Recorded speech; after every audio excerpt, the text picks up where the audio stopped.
Have you ever wondered why the more you socialize, the more exhausted you feel?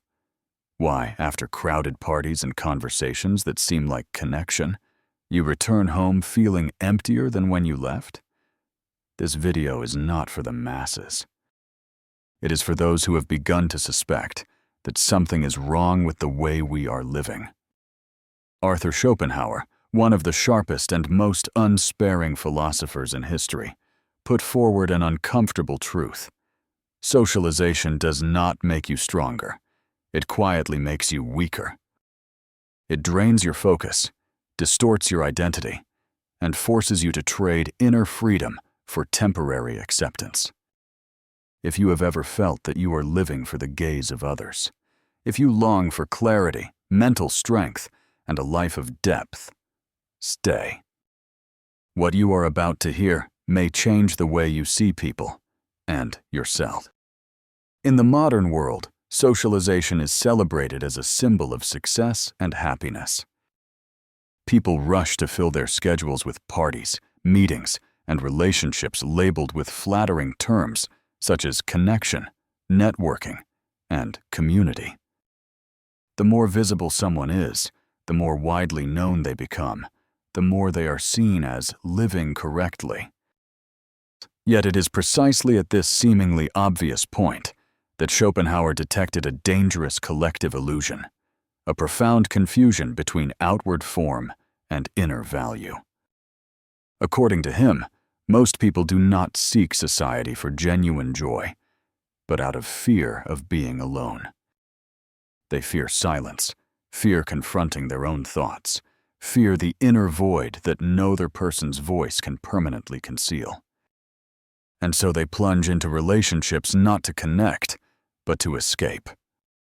In that escape, they begin to compromise with their time, their beliefs, and ultimately, with themselves. Schopenhauer argued that socialization rarely produces authenticity. On the contrary, it compels people to wear masks. In every conversation, we weigh our words not by their truth, but by how acceptable they are. We laugh at stories that do not move us, nod at viewpoints we do not truly believe in, merely to preserve a sense of harmony. Gradually, we lose the ability to distinguish between our genuine thoughts and the social reflexes drilled into us over time. We believe we are living among others, but in reality, we are merely performing for them. From this arises a dangerous substitution of values. Being liked is mistaken for being fulfilled. A person with many toy relationships is considered happy, even if their inner world is utterly hollow. A person who is constantly busy is considered to be living meaningfully, even though they no longer have a single moment for deep reflection. Noise is confused with vitality, while depth is seen as eccentric, even frightening. In this, Schopenhauer saw a spiritual tragedy. People trade inner clarity for external approval without ever realizing what they are losing. To him, socialization is not a connection between souls, but a mutual adaptation for the sake of coexistence. And every adaptation has its price. That price is freedom of thought, the ability to live in accordance with one's true nature. When society becomes the center of life, people begin to measure their worth through the eyes of others. They no longer ask, "Who am I?" but only, "How am I perceived?" Schopenhauer's message is not a rejection of humanity, but an exposure of illusion. He does not condemn communication. He warns against the hidden psychological dependence beneath it. When socialization becomes the measure of a meaningful life, people no longer live for truth or inner growth, but for acceptance. And that is precisely the moment when a life that appears meaningful begins in reality to grow empty. If the illusion of social life is the glossy paint on the surface, then beneath it, according to Schopenhauer, lies an invisible prison, without bars, without guards, yet capable of imprisoning human beings with the most subtle chains of all, obligations expectations, and habits. The danger lies in the fact that most of us enter this prison willingly, even calling it connection, friendship, or a meaningful life. But Schopenhauer stared directly at the essence of every social interaction and named it with brutal honesty: a transaction. Not a transaction of money, but of the spirit. In every encounter, we silently exchange a portion of our true selves in return for acceptance. We learn to suppress sharp thoughts, hide inconvenient emotions, and adjust our personalities to fit the context. Gradually, authenticity becomes a costly luxury, reserved only for solitude, while in crowds, we deploy a safer version of ourselves. Along with this, we trade inner peace for laughter, praise, and small signals that reassure us we are still accepted. But such acceptance is never lasting. It demands constant repetition. Today you are liked. Tomorrow you must continue to appear, continue to please. The mind, therefore, never rests. It remains on constant alert. Will I be forgotten, undervalued, or replaced?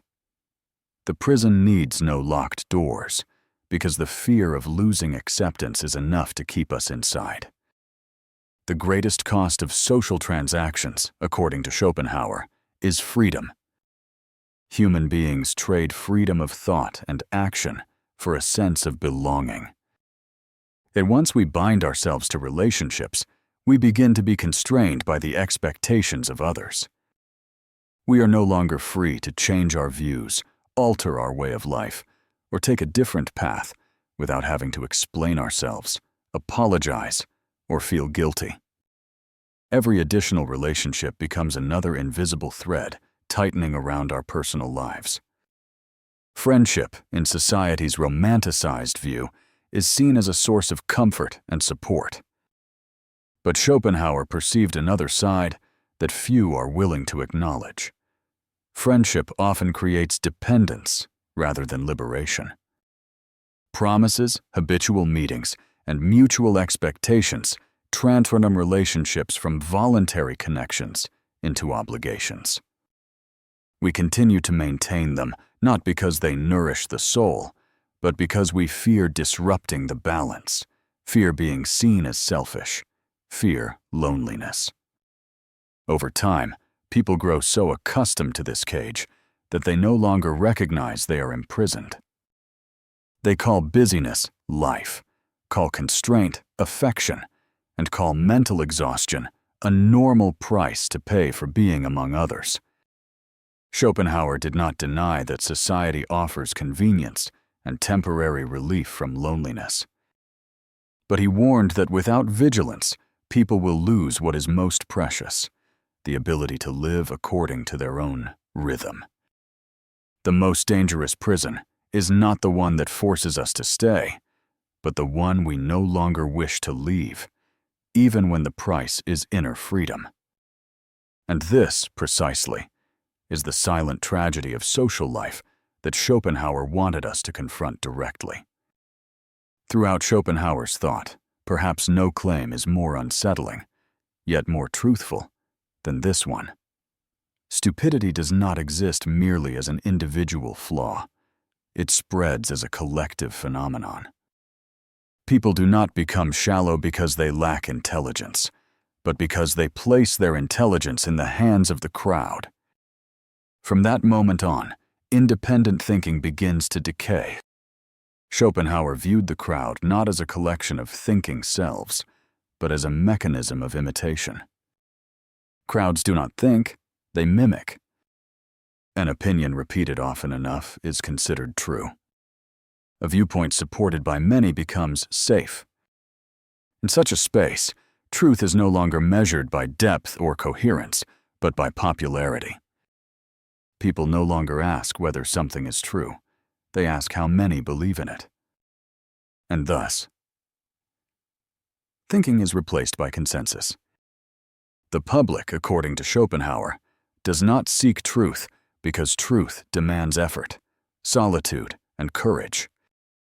They seek psychological comfort, which comes from standing with the majority. Consensus spares people from the responsibility of thinking. When everyone thinks alike, no one bears individual responsibility for error. The crowd becomes both a shield and the perfect excuse for abandoning independent judgment. But the price of that safety is immense. Anyone who differs will be mocked, then attacked, not because their ideas are dangerous, but because difference itself is an implicit accusation against the crowd, that other ways of thinking exist, that not everyone accepts what is deemed obvious. The crowd does not forgive this. They ridicule to weaken, attack to exclude, not to defend truth, but to protect their false unity. Schopenhauer understood this mechanism well, having seen it repeat throughout the history of thought. The most profound ideas are the fastest way to extinguish a new seed of thought. There is no need to prove it wrong, only to make its bearer feel isolated. And most people, fearing isolation more than error, choose silence. When people begin to anchor their value in public opinion, they no longer think in order to understand, but in order to be accepted. Every opinion must be weighed not against truth, but against the reactions of others. Thinking becomes a social activity rather than a philosophical one. And that is the moment when fitting in turns into intellectual self-censorship. People no longer need anyone to forbid them from thinking. They preemptively cut away thoughts that are too different before those thoughts can fully form. Schopenhauer did not claim that everyone in the crowd is unintelligent. What he warned was this: intelligence, when placed in the environment of the crowd, becomes blunted. Even intelligent individuals can think shallowly when they value approval too highly. The crowd does not elevate human beings. It drags thought down to the average level, where no one is disturbed and no one is required to think deeply. The message here is not contempt for humanity, but a warning. If you wish to preserve the sharpness of your mind, you must accept a certain degree of solitude. For in the world of the crowd, the price of belonging is often the surrender of the right to think for yourself. While society praises constant connection as an ideal way of life, Schopenhauer turns his back on the crowd and points toward a deeply misunderstood space: solitude. To him, solitude is not the absence of people, but the necessary condition for a person to be fully present with themselves. Only when there is no longer the gaze of others, no longer the need to explain or perform, does a person begin to live authentically. In solitude, we do not need to adjust our thoughts to fit in, nor soften our opinions to avoid conflict. The mind is free to pursue questions to their very end, even the uncomfortable ones. It is this freedom that creates a rare state in modern life: undisturbed thought. Without the noise of public opinion, without external voices interrupting before a thought can fully take shape, the mind can finally connect scattered fragments into ideas of depth. Schopenhauer believed that creativity cannot be born in noise. Every great idea begins as a fragile seed, easily damaged. It must be protected from the strong winds of judgment, from the hurried gaze of the crowd. In silence, an idea has time to mature, to test itself, to reach inner ripeness. Solitude, therefore, is not merely a space of freedom, but the womb of creation. By contrast, exposing an idea too early to the crowd often brings subtle yet ruthless consequences. External opinions, whether well-intentioned or not, begin to distort the creative process. The creator, instead of listening to their inner rhythm, starts adjusting the idea to meet expectations, to avoid misunderstanding, to gain acceptance. The idea no longer develops according to its internal logic, but according to the reactions of others. And from there, Originality is gradually eroded. Schopenhauer saw this tragedy in many talented individuals. They possess deep intuition, yet lack patience for solitude. They seek recognition too early and trade long-term potential for immediate applause. But the crowd does not nurture creativity. It consumes it. They do not wait for ideas to grow. They dissect them while they are still immature. And very few ideas survive that process. In solitude, human beings do not only create, they also master themselves. Unpulled outward, we can observe our motives honestly. Why am I doing this? For truth, for inner compulsion, or for the gaze of others? Solitude forces us to confront questions that society constantly helps us avoid. And it is precisely this confrontation that generates mental strength. Schopenhauer did not advocate fleeing from people. Rather, he clearly distinguished between voluntary solitude and involuntary isolation. The solitude he spoke of is a conscious choice to protect freedom of thought. It is a space where one does not need validation in order to exist. There, value does not come from feedback, but from inner coherence. In a world that constantly demands that we speak, share, and be visible, solitude becomes a quiet act of resistance. Yet it is within that silence that things capable of changing the world are formed. For only by daring to be alone does one gain the freedom to think differently, and the courage to create what has never existed before. One of Schopenhauer's coldest and most difficult insights to accept is this: many desires that people believe to be natural are in fact deliberately cultivated by society. And the fear of loneliness is among the strongest of these seeds. From an early age, people are taught that being alone is abnormal, deficient, even a failure. Silence is treated as emptiness, and solitude is labeled weakness. In such an atmosphere, society skillfully creates a psychological wound, then immediately offers the remedy: connection, attention, recognition. Schopenhauer perceived the bitter irony in this mechanism. Society first implants in people the fear of abandonment, then convinces them that only the gaze of others can grant value to their existence. From that point on, the desire for approval is no longer a conscious choice, but a reflex. People no longer ask what they think. They ask what others will think of them. They no longer act from inner impulse, but according to the signals of external validation. According to Schopenhauer, the desire for approval is not a natural instinct, but the result of a prolonged process of conditioning. Human beings, by nature, are capable of living fully within their inner world. But society does not encourage this. An individual who is self-contained and not dependent on external judgment is difficult to control. Therefore, society glorifies those who are always present, always interacting, always in need of confirmation. Dependence is concealed beneath appealing concepts such as integration, connection, and belonging. The problem is not that people seek one another, but that they can no longer endure being alone. When silence becomes frightening, any noise is accepted. When solitude is seen as failure, any form of recognition becomes precious, no matter how shallow. People begin to trade their time, their focus, even their beliefs, just to preserve the feeling of being seen. And the more they depend on approval, the more they lose the ability to assess their own worth. Schopenhauer called this state by an uncompromising name: spiritual slavery.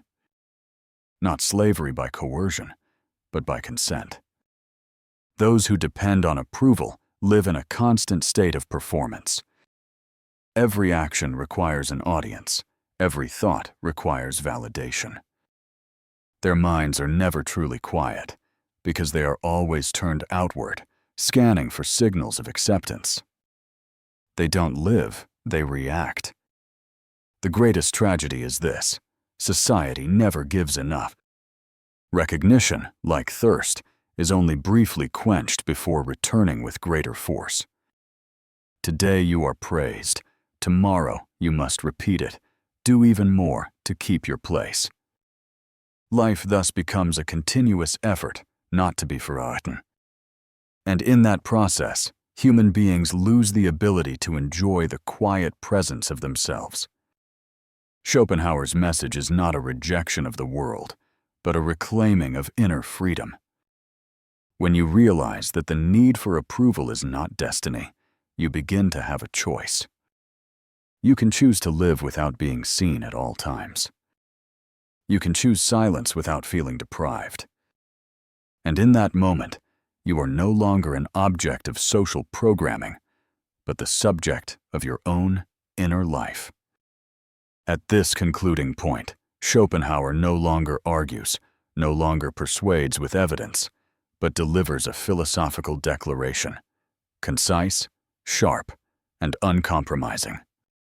A declaration that runs counter to nearly everything modern society glorifies. Happiness cannot be found outside.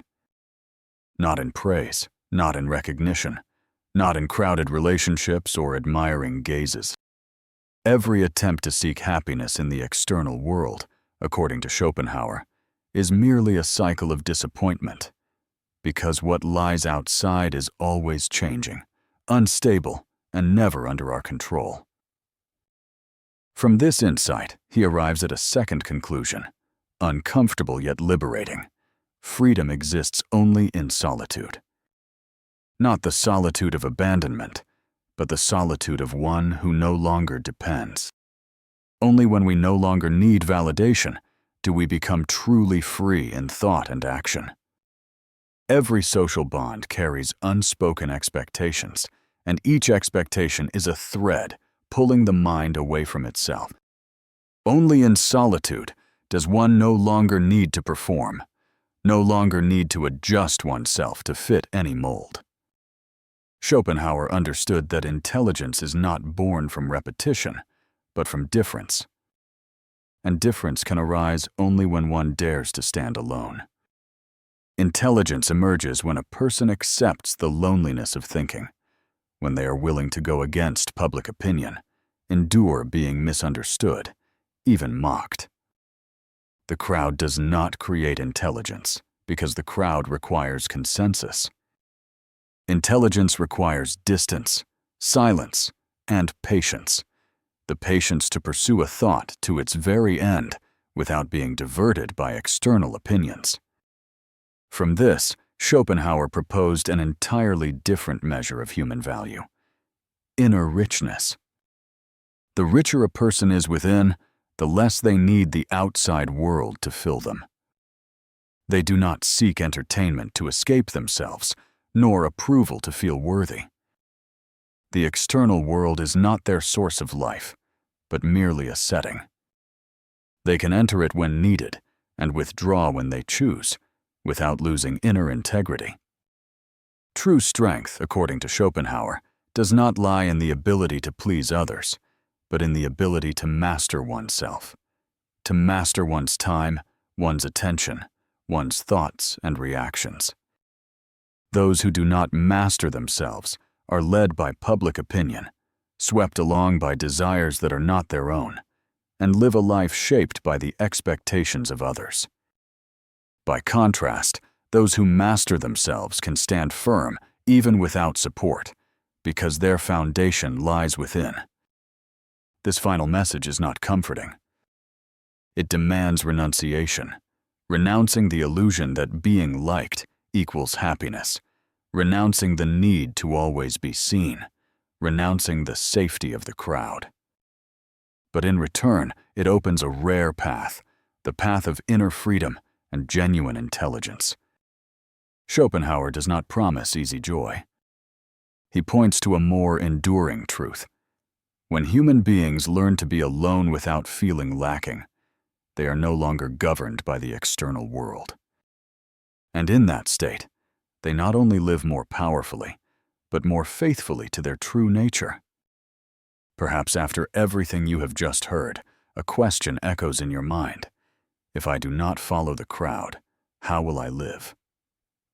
Schopenhauer does not tell you to hate people. He simply reminds you not to lose yourself because of them. The world will always be noisy, always demanding presence, agreement, compromise. But true strength does not lie in being widely approved. It lies in the ability to stand firm when no one is applauding. If this video has made you think differently about solitude, about society, about yourself, pause for a moment before returning to your old rhythm of life. And if you wish to continue exploring the depths of the mind, inner freedom, and intelligence in the spirit of Schopenhauer, press like and subscribe. Here, where we do not seek noise, we seek truth. See you in the next video.